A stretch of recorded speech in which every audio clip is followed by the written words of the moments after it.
오늘은 신앙은 하나님과의 소통입니다. 이 제목을 가지고 여러분과 같이 말씀을 나누고자 합니다. 스데반 하면은 초대교회 최초의 순교자로 널리 알려져 있습니다. 오늘 본문은 그가 왜 순교를 당했는지 세 가지 이유를 밝히고 있습니다. 그것을 한마디로 요약하자면 하나님의 마음을 전달했다는 것이었습니다.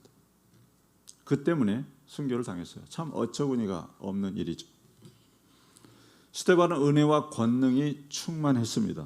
그래서 지혜와 성령으로 하나님의 마음을 전달했을 뿐입니다. 정말 그것 때문에? 이렇게 생각하실 수도 있지만 구체적으로 들어가 보면 이해가 되실 것입니다. 이 같은 상황은 상당히 이율배반적이라고 할 수 있습니다. 겉으로는 같아 보이는데 속이 다르기 때문에 발생하는 일입니다. 그 다른 것, 감춰져 있는 것, 그것이 감춰져 있어야 되는데 드러나다 보니까 발생하는 일이다, 그런 말입니다. 종교 지도자들에 관한 이야기입니다.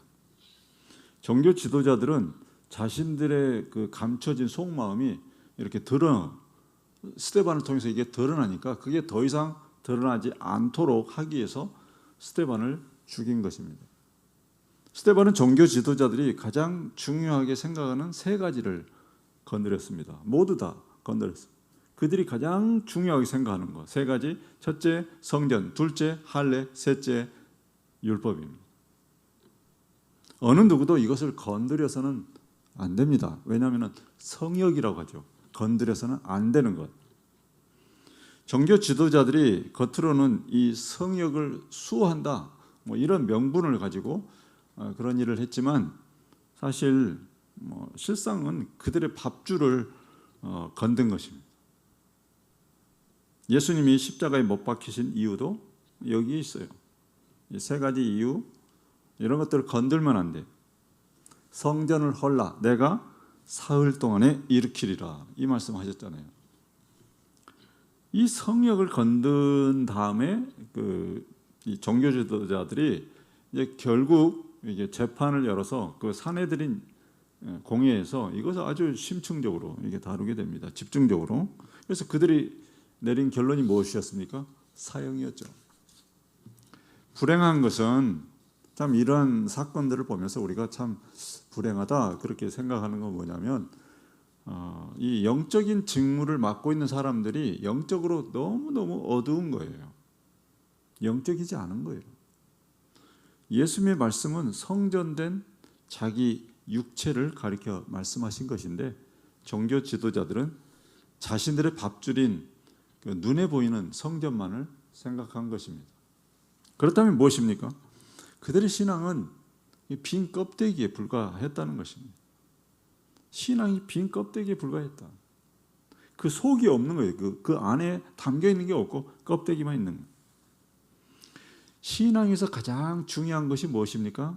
그것은 하나님과의 관계입니다. 그 관계를 위해서는 소통이 이루어져야 돼요. 그런데 소통이 이루어지지 않는 거예요. 그러니까 영적이지 않은 거예요. 그러니까 육적으로 사는 거예요. 그러니까 소통이 아니라 그들은 먹통이었습니다. 그러다 보니까 육신을 따라 예수님을 죽이는 데만 그들이 혈안이 되어서 결국은 예수님을 십자가에 매달았던 것입니다. 영적으로 하나님과 소통이 없는 신앙, 이것은 비단 2000년 전 사람들의 문제만이 아닙니다. 오늘을 사는 우리에게도 우리가 질문을 해봐야 돼요. 나는 과연 하나님과 원활하게 소통이 이루어지고 있는 사람인가? 오늘 본문을 통해서 우리는 이런 것들을 조명해보고 우리 자신을 볼 수 있어야 합니다. 첫째, 스데반은 성전을 건드렸습니다. 율법도 율법이지만 성전은 이스라엘 사람들의 신앙의 그 중심을 이루고 있는 그런 것이었죠. 다니엘을 보십시오. 다니엘은 바벨론의 그 포로로 이렇게 잡혀가서 하루에 3번씩 기도했죠. 예루살렘 성전을 향하는 그 창문을 열고 하루에 3번씩 꼬박꼬박 이렇게 기도했어요. 그만큼 절박하고, 성전이라고 하는 거 절박하고 절실한 그런 이스라엘 사람들의 대상이었습니다. 이스라엘 성전, 그런 위치를 차지하고 있었죠. 그러나 이 성전이 우상이 되면 안 됩니다. 그러니까 어느 순간에 이 성전이 우상이 되어버려요. 성전에 임하시는 하나님이 아니라 그 건물만 바라보면 그 성전이 오히려 우상이 되어버리고 맙니다. 스데반은 그 핵심을 찌른 것입니다. 48절에서 50절 말씀 보면은 지극히 높으신 이는 손으로 만든 곳에 계시지 아니하시나니 선지자가 말한 바 주께서 이르시되 하늘은 나의 보좌요 땅은 나의 발등상이니 너희가 나를 위하여 무슨 집을 짓겠으며 나의 안식할 처소가 어디냐 이 모든 것이 다 내 손으로 지은 것이 아니냐 함과 같으니라. 성전의 진정한 의미는 하나님과의 소통의 창구입니다. 그렇죠? 우리가 공부는 어디서나 할 수 있잖아요. 그런데 사람들이 어디 가서 공부해요? 독서실, 요즘에는 스터디 카페라고 하죠. 그곳에 가면은 집중이 잘 되기 때문에 그곳에 가서 공부를 하는 것입니다. 하나님은 어디에나 계시지만 장소를 특정하여 어느 장소를 정해서 그곳에서 하나님께 예배하고 또한 거기서 기도하는 것입니다. 그런데 종교 지도자들은 그 성전에서 무슨 짓을 하고 있었습니까? 자신들의 경제적인 이득을 취하기 위해서 그 성전 일부를 장사도 하고 환전도 하고 그런 곳으로 이렇게 허용하고 있었습니다. 거기에서 커미션을 받았죠. 그렇다면 그것은 더 이상 거룩한 장소가 아닌 거죠. 거룩하지 않다면 더 이상 성전이 아닌 것입니다. 그래서 스데반은 그 하나님의 마음, 그것을 바라보시는 하나님의 마음을 전달하고자 한 것입니다. 사랑하는 성도 여러분, 건물이 아니라 우리의 심령 성전이 중요합니다. 우리는 예배당에서도 또한 산에 가서도 길거리에 가면서도 버스를 타면서도 전철을 타면서도 우리는 하나님께 기도할 수 있습니다. 그 핵심은 하나님과의 소통이에요. 하나님과의 소통이 이루어지면 그것이 성전인 것입니다. 그래서 우리의 심령 성전, 우리 마음속에 성전이 있잖아요. 그리고 우리가 움직이면서 하나님과 소통이 이루어지는 모든 곳, 그곳이 바로 성전인 것입니다. 그럼에도 불구하고 예배당이 중요한 거, 왜 예배당이 중요합니까? 옛날에는 이게 성전이라고 했지만 오늘날은 예배당이라고 합니다. 왜 중요합니까? 성도들이 모이는 거, 그거 자체가 중요한 거예요. 그래서 함께 모여서 하나님께 예배드리고 하나님께 찬양하고 하나님께 기도하고 모여서 한다는 그런 측면에서 오늘날의 예배당은 중요한 것입니다. 근데 그 이상의 의미를 부여하면 이게 우상이 되어버려요. 하나님과 끊임없이 소통하면서 하나님의 마음에 합한 자로 살아가는 것, 우리의 심령 속에서 이루어져야 되는 일입니다. 그렇죠? 단지 일주일에 한 번 교회에 출석할 때만 반짝 하나님을 예배하고 그 다음부터는 내 마음대로 살고 이런 것은 심령 성전에 대한 이해가 전혀 없는 거예요. 그런 것에 대한 이해가 없으니까 대제사장들과 사두개인들은 그 성전 한쪽을 장사하는 곳으로 이렇게 내어준 거예요. 왜냐하면 그렇게 하면 돈이 생기니까. 그래서 그 커미션이나 뜯어먹는 종교인들이 되어버린 것입니다. 스데반이 왜 성전 이야기를 하고 있는 것입니까? 하나님의 마음이 그러니까 하나님의 마음, 그 속상한 그 하나님의 마음이 드러나야 이 사람들이 좀 정신을 차릴까 해서 그 이야기를 꺼낸 것입니다. 두고 볼 수가 없어서 그런 거죠. 하나님과 소통이 없는 가운데 종교 지도자들은 무엇만을 주장했냐면 자신들의 기득권, 자신들은 한 자리씩 다 차지하고 있었잖아요. 기득권을 주장하고 사는 그 대제사장들과 사두개인들을 두고 볼 수만은 없었습니다. 그게 하나님의 마음이기 때문에 만약에 그 사두개인들과 이 대제사장들이 그런 행위를 계속하면 어떤 일이 벌어집니까? 하나님이 거기에 머무시지 않을 뿐더러 허무시겠다는, 그것이 하나님의 뜻이고 하나님의 마음이었어요. 그걸 전달한 거예요. 지극히 높으신 이는 손으로 지은 곳에 계시지 아니하시나니. 손으로 지은 곳에 계시지 않을 수도 있다는 것을 경고한 겁니다. 언젠가는 그런 일이 생길 수 있다는 거, 그것을 경고한 거예요. 그러니까 어떻게 했죠? 이 종교 지도자들이 발끈한 거죠. 왜 발끈합니까? 하나님을 생각해서 그런 것입니까? 아니죠. 자신들의 밥줄이 위태해지니까. 그래도 대제사장들, 사두개인들이 정신을 못 차리니까 결국은 성전은 무너지고, 성전은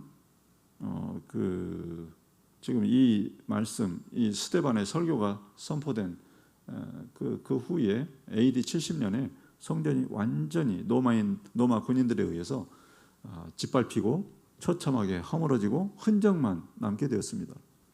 그 일만 일어난 것이 아니라 그 성전을 섬기고 있던 모든 사람들, 그 사두개인들이 그 제사장 그룹이잖아요. 그들도 역사 속으로 완전히 사라지고 말았습니다. 그 뒤로는 사두개인이라는 기록이 전혀 나오지 않습니다. 우리 또한 이러한 역사 속에서 배우는 것이 있어야 하지 않을까요? 가까운 예로 우리가 유럽 교회를 볼 수가 있습니다. 유럽 교회에 보면은 건물만 남아있죠. 건물만 남아있고 성도들은 다 흩어지고 성전이 허물어진 거나 마찬가지죠. 하나님과의 소통이 무너진 결과입니다. 둘째, 스데반은 할례를 건드렸습니다. 이스라엘 사람들에게 중요한 두 번째 할례, 이것을 건드렸습니다. 할례는 아브라함과의 그 언약을 상징하기 때문에 이스라엘 사람들이 굉장히 중요하게 여겼습니다. 유대인이라면 누구나 할례를 받아야 됐어요. 태어나면 8일 만에 할례라는 예식을 행해야 했습니다. 그 정도로 이 할례는 이스라엘 사람들의 정체성에서 중요한 위치를 차지하고 있었습니다. 그런데 이 할례를 스데반이 건드린 거예요. 건드리지 말아야 되는데 건드린 거예요. 왜냐하면 하나님의 마음이 그렇기 때문에. 하지만 사랑하는 성도 여러분, 이 할례의 진정한 의미는 따로 있었습니다. 스데반이 지적하고 있는 것은 바로 그거예요. 이 이야기를 왜 꺼내냐면 그 사람들이 이해하고 있는 할례하고 원래 그 의미하고 다르기 때문에 그것을 일깨워 주기 위해서 할례 문제를 들고 있는 것입니다. 할례라고 하는 것은 언약의 징표예요. 아브라함과 언약을 맺어서 그 언약의 징표로서 할례를 행해라 이렇게 하신 거죠. 그게 이제 그 예식으로 남자 성기의 표피를 벗겨내는 그런 예식을 한 겁니다. 그 의미가 중요해요. 그런데 이스라엘 사람들이 이 의미를 완전히 잊어버렸어요. 할례가 표피를 벗겨내는 예식이었지만 실상은 그 의미는 남자의 성기를 자르는 그런 의미였습니다. 그럼 어떻게 돼요? 생식 기능이 없어지죠. 사라져버려요. 그러면 종족 번식을 할 수가 없는 거예요. 그럼 종족 번식을 어떻게 한다는 것입니까? 하나님이 하시겠다는 거예요. 하나님의 능력으로 내가 하겠다.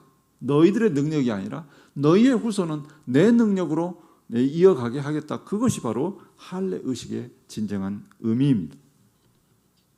얼마나 중요한 의미입니까?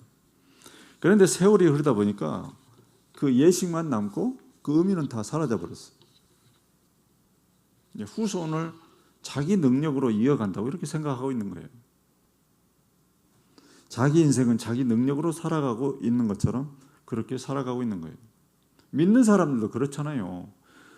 믿는 사람이면 우리 주님께 속한 사람이고 주님의 뜻대로 살아야 되고 내 안에서 그리스도가 살아야 되는데 내가 살고 있잖아요. 그것을 말하는 겁니다. 그래서 스데반이 말합니다. 할례는 마음에 하는 것이다. 귀에다 하는 것이다. 마음과 귀에다 하는 것이다. 신명기 10장 14절을 보겠습니다. 하늘과 모든 하늘의 하늘과 땅과 그 위의 만물은 본래 내 하나님 여호와께 속한 것이로되. 하나님께 속한 것이다. 모든 것이 하나님의 뜻대로 하는 것이 이 하나님의 뜻입니다. 여호와께서 오직 내 조상들을 기뻐하시고 그들을 사랑하사 그들의 후손인 너희를 만민 중에서 택하셨음이 오늘과 같으니라. 그러므로 너희는 마음의 할례를 행하고 다시는 목을 굳게 하지 말라. 나는, 그리고 우리 민족은 하나님의 능력으로 만들어졌고 앞으로도 그렇게 만들어져 갈 것입니다. 이 고백을 담은 것이 할례예요. 이 마음을 가지고 할례를 행하라는 것이었어요. 얼마나 특별합니까?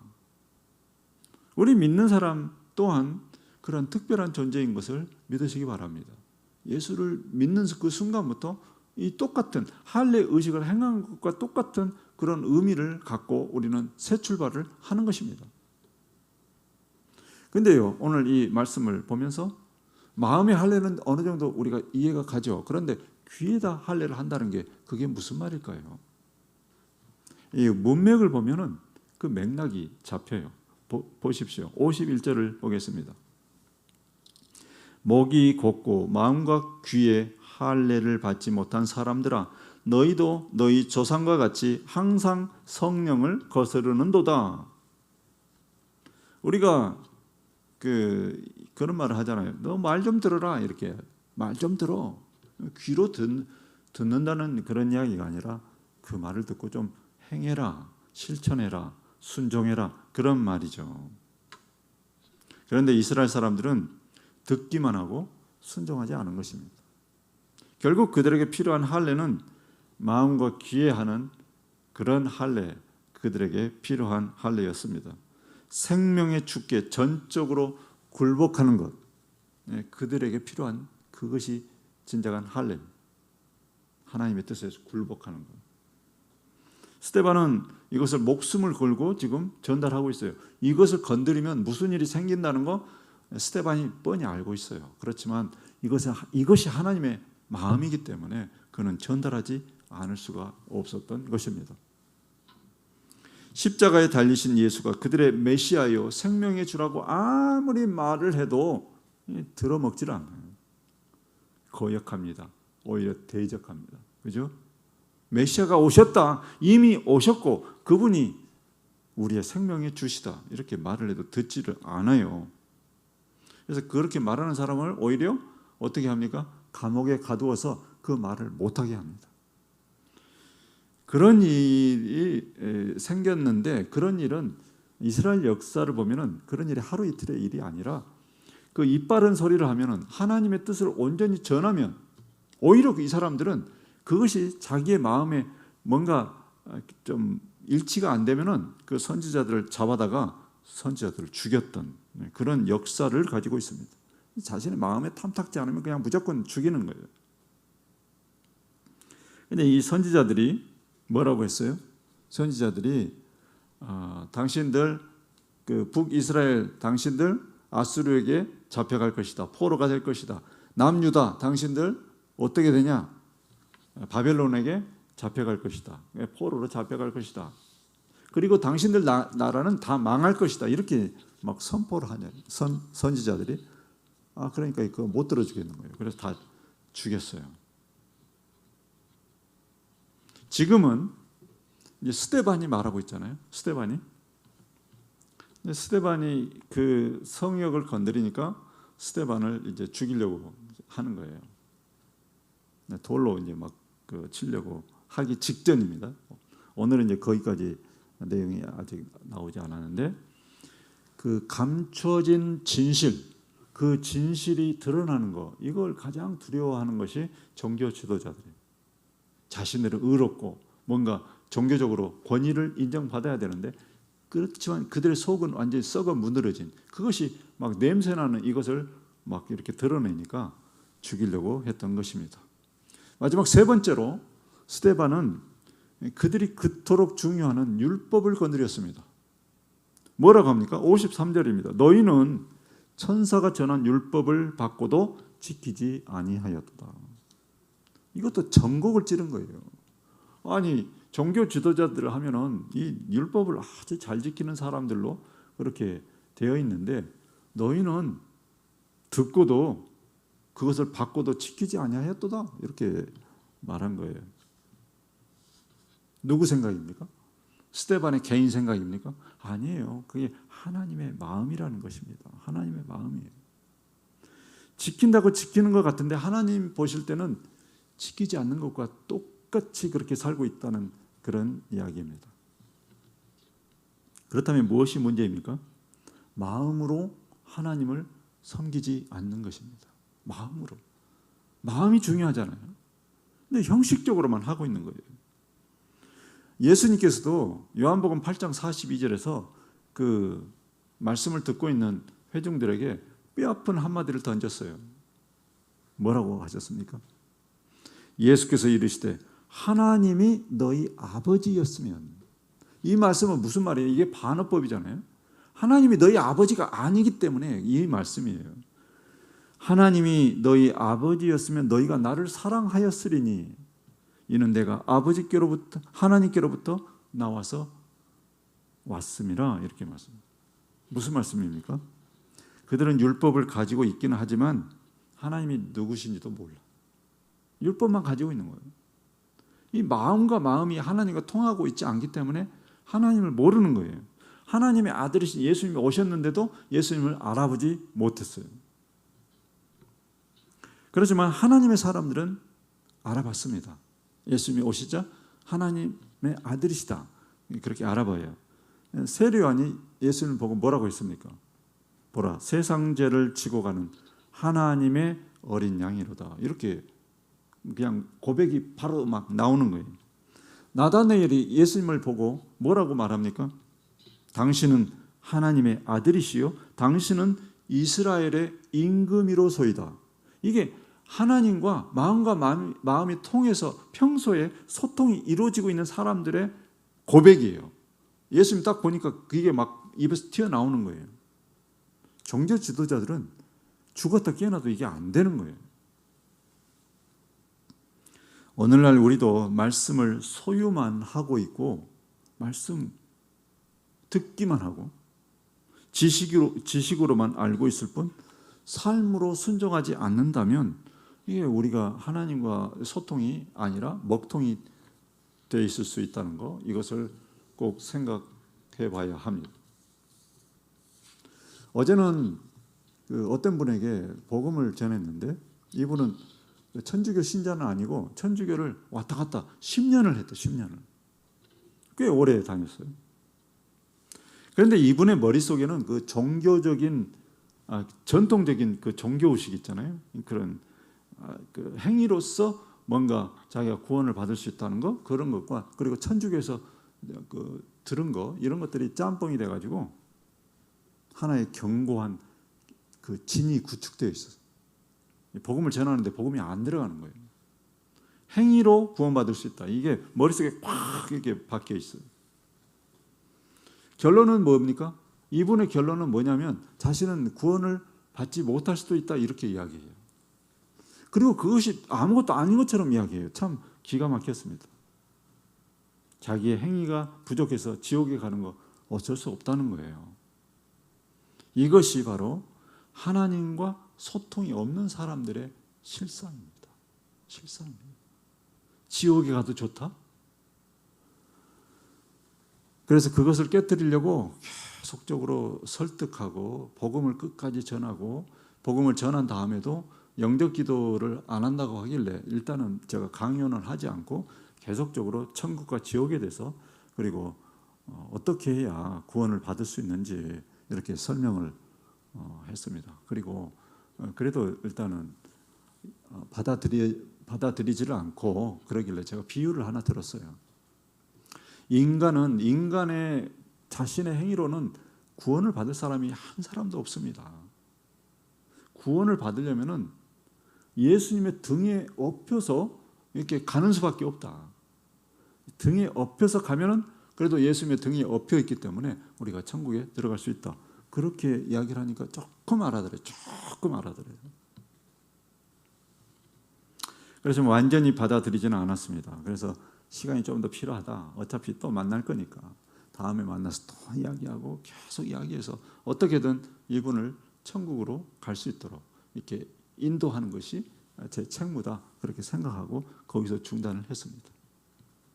우리 자신도 이분처럼 정말 행위나 이 껍데기에 갇혀 있지 않는지 우리가 자신을 돌아봐야 합니다. 하나님과 소통이 없는 사람, 완전히 껍데기만 붙들고 있는 그런 것이 아닌가 잘 돌아봐야 할 것입니다. 1세기 이스라엘 사람들의 영적인 상태 또한 이와 별반 다르지 않았다는 거예요. 오늘 이 성경이 그것을 이렇게 우리에게 말씀하고 있는 것입니다. 그들은 그 선민의식, 우리가 하나님의 선택된 백성이다, 이 의식만 그냥 아주 넘쳐나고 있었어요. 그래서 우리는 성전을 중심으로 살고 있고 율법을 가지고 있고 할례를 받았고, 그러니까 이것을 근거로 해서 우리는 구원을 받을 수 있다, 이렇게 생각하고 있었던 것입니다. 모두 그 모든 것이 뭐냐면은 이 내면적인 것이 아니라 외적인 거예요. 그죠? 그들은 이렇게 하니까 우리가 구원을 받을 수 있다, 이렇게 생각한 것입니다. 그러나 하나님을 믿는다는 것은 마음으로 하는 것입니다. 하나님과 마음으로 하나님을 믿고 입으로 시인하여 구원을 받는 것입니다. 그 마음과 마음, 하나님의 마음과 내 마음이 소통이 이루어져야 되고, 하나님이 말씀하시면 그것을 순종해서 지키고 준행하고 그 말씀대로 살아가는 것, 그것이 신앙이죠. 예수님은 우리의 구원의 주이십니다. 그분을 믿고 의지하면 누구나 어떤 자격으로서가 아니라 누구나 구원을 받을 수 있고 천국에 이를 수 있다는 거 믿으시기를 바랍니다. 그것이 성경의 말씀이에요. 제 이야기가 아닙니다. 그 말씀을 심령으로 받아들이고 날마다 하나님과 심령으로 소통하는, 그렇게 살아가는 그것이 신앙생활인 것입니다. 사랑하는 성도 여러분, 저는 오늘 여러분에게 스데반이 하나님의 마음에 대해서 말씀을 선포한 그것에 대해서 여러분에게 전했습니다. 사실 이 말씀은 너무나 슬픈 그런 이야기입니다. 이스라엘 사람들이 실상은 자신들이 그토록 소중하게 여기던 것들의 빈 껍데기만 붙들고 있었다는 것이잖아요. 껍데기만 붙들고 속이 아무것도 없는. 다른 각도에서 우리가 이 하나님과의 소통에 대해서 우리가 한번 생각해 보시길 바랍니다. 하나님과의 소통은 쉽게 말하면 하나님과 직통 전화가 이게 가능하다는 그런 이야기예요. 하나님과 직통 전화가 가능하다. 뭐 영어로 하면 핫라인이라고 그렇게 하죠. 이것은 분명히 보통 일이 아닙니다. 그죠? 믿지 않는 사람들은 상상도 할 수 없는 그런 일입니다. 온 천지를 창조하시고 죽은 자를 살리시고 병든 자를 고치시고, 그리고 우리 삶의 모든 문제 키를, 그 열쇠를 쥐고 계시는 분과 우리가 언제든지 소통할 수 있다는 것, 이 놀라운 사실을 우리가 좀 더 잘 깨닫고 그게 얼마나 소중한 것인지, 그렇게 하면은 어떤 인생이 펼쳐지는지 날마다 연습하고 또 연습하고 또 연습해서 정말 거기에 익숙해지는 사람이 되는 것, 그것이 바로 우리의 신앙생활입니다. 그것을 잘하면 무슨 일이 생깁니까? 인생이 달라져요. 인생이 완전히 달라집니다. 우리는 외톨이가 아니에요. 우리는 대책이 없는 그런 사람들이 아니에요. 우리 앞에 놓인 문제들, 많은 문제들이 있을 겁니다. 여러분의 인생에 각자 갖고 있는 그런 문제들이 있습니다. 그래서 우리는 대책이 없는 사람들이 아니에요. 우리는 우리가 생각하는 그런 사람들이 아니라는 것입니다. 우리는 천하보다 귀한 자들입니다. 이 생각을 잘 묵상해 보세요. 날마다 나는 천하보다 귀한 자다. 나는 내가 생각하는 그런 사람이 아니다. 나는 천하보다 귀한 자다. 제가 우리라고 하니까 실감이 안 나실 수도 있는데, 그러면 여러분 자신, 그리고 제가 천하보다 귀한 자입니다.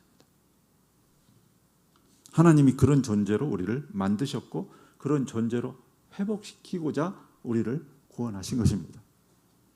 하나님과 관계가 정상이 되면 우리 인생은 완전히 달라집니다. 무슨 일이 벌어지는데요? 성경에 기록된 모든 사실들, 그런 사건들 있잖아요. 그것이 내 사건이 될 수도 있다는 거예요. 나에게도 그 모든 일이 이루어질 수 있다는 것입니다. 우리 앞에 가로막고 있는 홍해가 갈라지게 할 수도 있고, 이 산을 들어서 저 산으로 옮기라고 해도 옮겨지는 그런 역사가 일어날 수 있는 것이 바로 우리 존재의 정체성입니다. 그 사람이 바로 우리예요. 제 말이 아니라 예수님이 하신 말씀입니다. 그 예수님의 말씀, 그 예수님의 마음을 스데반이 전달하고자 한 것입니다. 오늘 예배 참석하신 여러분 모두가 이 말씀 깨닫고 이 말씀이 무슨 말씀인가? 이 말씀이 왜 성경에 사도행전에 이 7장에 기록되어 있는지 그것을 우리 모두가 더 묵상하고, 그래서 이 말씀이 우리 말씀이 되고 이 말씀대로 살아가서 인생이 달라지고 모든 것이 새롭게 되는 여러분의 삶이 되시기를 예수님의 이름으로 축복합니다.